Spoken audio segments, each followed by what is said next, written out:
এইবাৰ খেল দেখুৱালে কংগ্ৰেছে বিজেপি যদি তালে তালে কংগ্ৰেছ পাতে পাতে কংগ্ৰেছৰ হাতত বিকি গ'ল বিজেপিৰ বিধায়ক বিজেপিক বিধ্বস্ত কৰি কংগ্ৰেছৰ শক্তি বঢ়ালে মুখ্যমন্ত্ৰীয়ে কৰ্ণাটক বিধান পৰিষদত বৃহৎ জয় কংগ্ৰেছৰ মাত্ৰ দুখন আসনতে সীমাবদ্ধ বিজেপি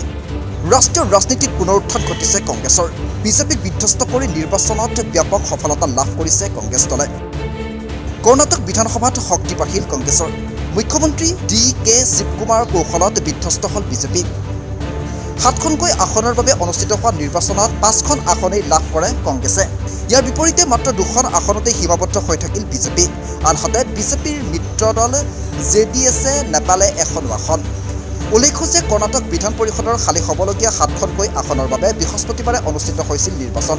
অহা ৩০ জুনত অন্ত পৰিব ৭গৰাকী বিধান পৰিষদৰ সদস্যৰ কাৰ্যকাল যাৰ বাবে বৃহস্পতিবাৰে অনুষ্ঠিত হয় নিৰ্বাচন সন্ধিয়া ঘোষণা কৰা ফলাফল অনুসৰি এই নিৰ্বাচনত বিজেপিয়ে ২খন আসন লাভ কৰাৰ বিপৰীতে কংগ্ৰেছৰ প্ৰাৰ্থী জয় হয় ৫খন আসনত লক্ষণীয় কথা হ'ল যে বিধানসভাৰ সদস্যৰ সংখ্যাৰে কংগ্ৰেছ দলে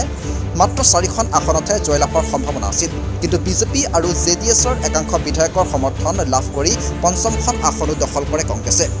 উল্লেখ্য যে কৰ্ণাটক বিধান পৰিষদৰ নিৰ্বাচনত জয়ী হ'বলৈ ২১জন প্ৰাৰ্থীক লাগে অতি কমেও ২৮গৰাকী বিধায়কৰ ভোট বৰ্তমান বিধানসভাত কংগ্ৰেছৰ বিধায়ক আছে ১৩৪গৰাকী সেই অনুসৰি বিধান পৰিষদত নিৰ্বাচনত ৪খন আসনত জয়ী হোৱাৰ পিছত পঞ্চমখন আসনৰ বাবে কংগ্ৰেছৰ হাতত আছিল মাত্ৰ ২২টা ভোট অৰ্থাৎ পঞ্চমখন আসন জয়ী হ'বলৈ ৬টা ভোট কম আছিল কংগ্ৰেছৰ কিন্তু মুখ্যমন্ত্ৰী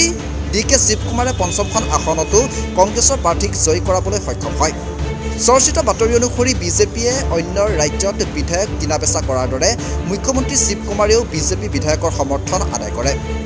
জানিব পৰা মতে বিজেপিৰ সহযোগী দল জেডিএছৰ ৬গৰাকী বিধায়কে ভোট দিয়ে কংগ্ৰেছৰ প্ৰাৰ্থীক যাৰ ফলত ৫খন আসনতে শেষ হাঁহি মাৰিছে কংগ্ৰেছ দলে কৰ্ণাটক বিধান পৰিষদত এই জয় লাভৰ বাবেই বৃহৎ সফলতা হিচাপে পৰিগণিত হৈছে এই জয় লাভৰ জৰিয়তে বিধান পৰিষদত কংগ্ৰেছৰ শক্তি বৃদ্ধি হ'ল ৩৯গৰাকী সদস্যলৈ